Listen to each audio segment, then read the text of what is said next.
আসসালামু আলাইকুম, good afternoon. How to speed log inside parameter, কীভাবে ইনসাইড প্যারামিটার থেকে স্পিড লক করতে হয় সেটা আমরা দেখাবো।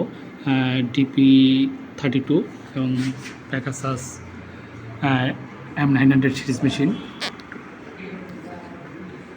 ফার্স্ট পি বাটন ক্লিক করতে হবে, P38 আসবে, 38 যেতে হবে।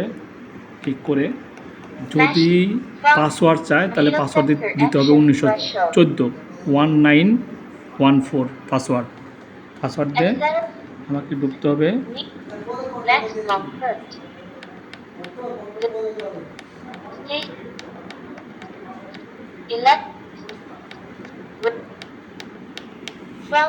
বাটন ক্লিক করে যেতে হবে।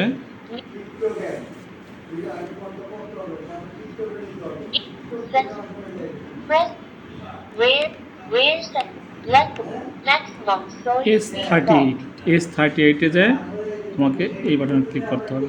ক্লিক করে এখানে আমি যে স্পিডটা দিব সেটাই P1-এ মানে শু করবে। এখানে যদি আমি 4000 দিই 4000 শু করবে, ইনসাইডে 6500 শু করবে, বাট এখানে এটাই শু করবে। এটা হলো স্পিড ইনসাইড স্পিড লক। এখানে যেটা পাসওয়ার্ড দিব সেটাই থাকবে। এক্সাম্পল এখানে পাসওয়ার্ড দিয়ে রাখছি সেভ, পাওয়ার অফ।